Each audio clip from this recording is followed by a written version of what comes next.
So I kiss the ring, I miss the hand.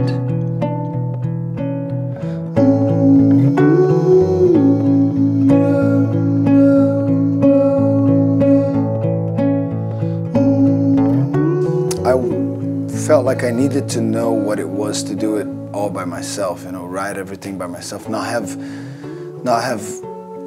not sharing the responsibility of making the decisions, to see how it was going to feel, you know. I was actually more interested on the process than on this idea of a solo career. I think that's kind of it might be a natural thing, but for me, as a trajectory, there was something that I wasn't quite settled with. Vous êtes brésilien, vous vivez désormais à Los Angeles, aux États-Unis, et le disque tourne autour de cette notion d'identité, le côté apatride. Vous avez beaucoup voyagé pendant votre enfance, je crois. C'était un thème qui s'est imposé de lui-même?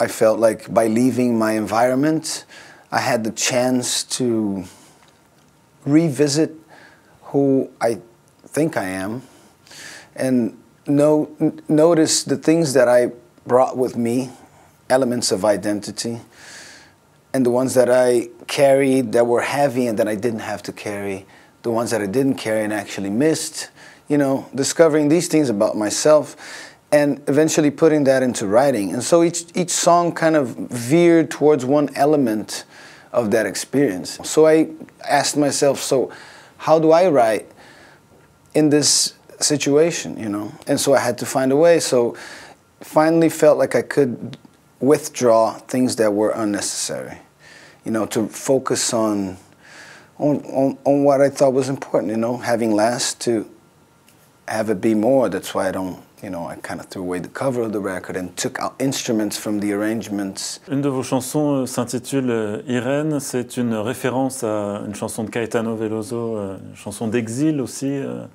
à la fin des années 60. C'était un clin d'œil volontaire? I grew up moving a lot from city to city. And my father was very wise in presenting this to me as an option, not as an imposition.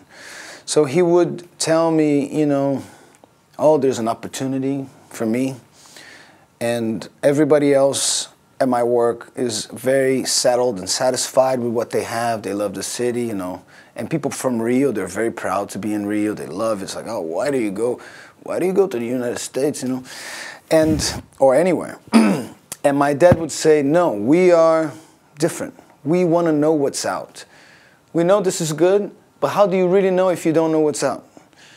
So he would propose that to me, and as a question, and I would say yes. So that would create in me a courage that I actually didn't have. I had to invent, and I did invent that courage. But nonetheless, I carried some resentment for that, you know, because I had a little girl that I liked, or my best friend that I had to leave, and other things, you know. And so that song is about that.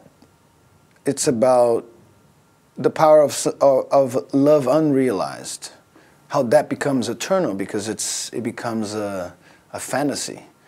And so my hometown became a fantasy too. When I finally went back, I realized it wasn't quite what I remember it to be.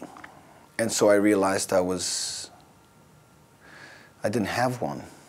And that freed me to keep going.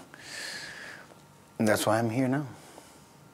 On retrouve cette liberté aussi dans les collaborations que vous avez avec Marisa Monch ou Moreno Veloso ou Devendra Banhart ou Adam Green. Vous avez collaboré avec énormément de gens. Est-ce que c'est lié pour vous? All of these people that you mentioned have a very natural relationship with music, you know.